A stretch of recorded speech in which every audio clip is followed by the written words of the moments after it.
Hey, good morning, everybody. Thank you so much for joining us as we continue to cover the leaving of Lee. Lee is leaving. Just want to show you, this is a view we have from Belmar. This is in Jersey. Obviously hard to keep the surfers out. They love riding these waves, and we see the clouds affiliated with Lee. But I want to show you, yeah, this is great. As Eddie's taking a tour, look at how well defined these waves are.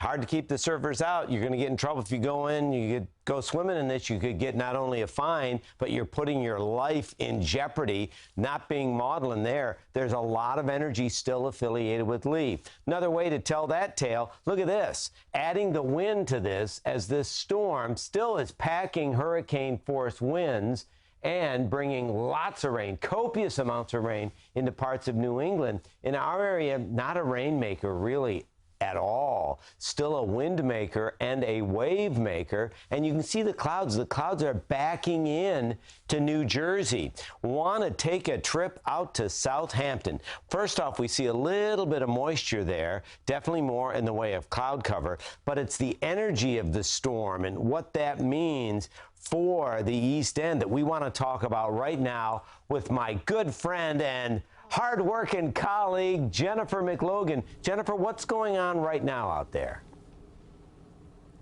John, good morning. We are in the hamlet of Hampton Bays in the town of Southampton. We wanted to give you a little lay of the land. Behind us is Dune Road. This is a parking lot where the truck is traversing.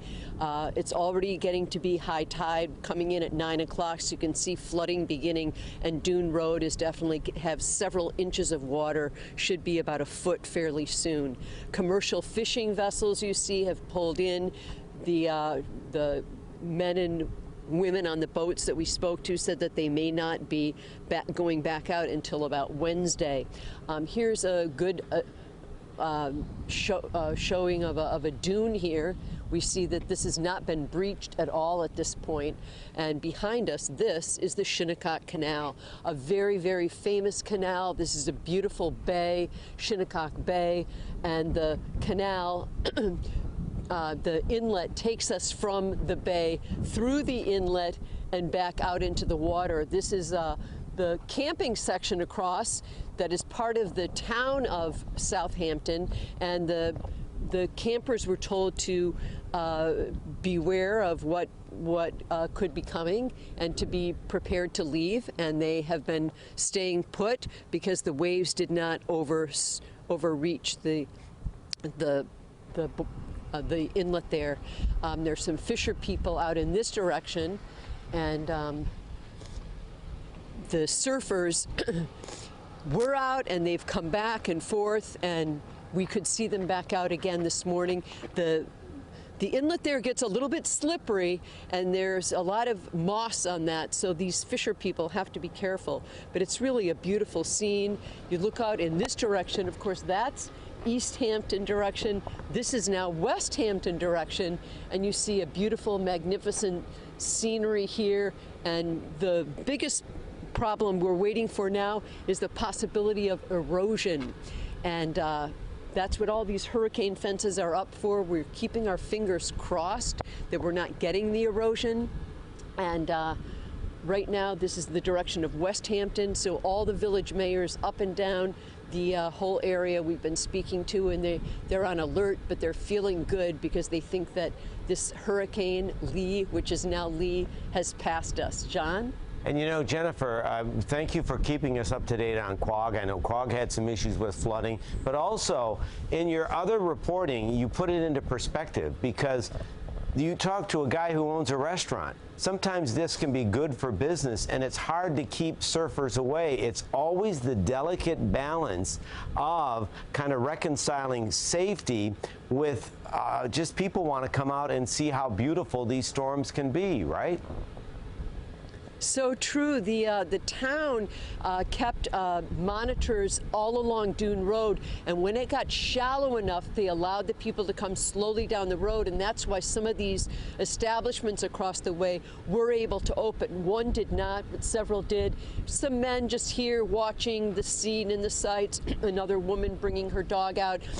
So I think that the restaurants that are open are going to benefit a little bit today because we don't have the horrible power problems and the deep flooding that could have been anticipated. And I like some of the modifiers you're using. Beautiful, lovely, historic. So it's something we can celebrate. Jennifer, as always, I love the walk and talk. I just love it when you walk and talk and put it in perspective. Okay. Thank you so much for all your hard work. And want to give you an update here. We've still got winds at 80 miles an hour. So everybody's saying, well, wait a minute. That's a hurricane. Well, here's the deal. Once it gets into the northern latitudes, basically it doesn't have as many tropical characteristics. You don't have the eye wall. You don't have the kind of energy that you normally would see when a system like this is farther to the south. So basically it's a nor'easter. So still potent and powerful, but look at the forward speed on this, that moving north at 25 miles an hour. That said, and Jennifer makes a great point too, still mindful of the risk of some erosion. Coastal flooding could be a concern. Some of that backdoor flooding on the North Shore all the way into parts of Connecticut. We still have these big waves, and this is going to be the thing that you're going to get in trouble with. It's because it's hard to keep surfers out. They love this kind of stuff. I'm not saying do it. I'm just saying it's dangerous. Now, as far as swimmers, this is another story. Nick Calloway had a great story on this you've probably enjoyed right here about where they're writing up tickets. I mean, too many people have died in rip current events earlier in the season. So that's why, you're going to see red flags everywhere. So you really don't want to go in. Plus, temperatures are getting uncomfortable. I just want to remind you, so yeah, we're not right there. We're right there. We still have active weather, and we still have the possibility of a strong system coming in. Nigel's the next one on the horizon. Just real quickly, we do not anticipate much moisture with this. Give you just a quick heads up. We'll see more sun. Nice night tonight. But remember, we do have the inverse. Clouds roll in, and we see another rainmaker late Sunday into Monday. Of course, you can count on us for details on that as well. But thanks for joining us. We're going to continue to track Lee. The good news is, and we've got blessings to count, it was not a direct hit.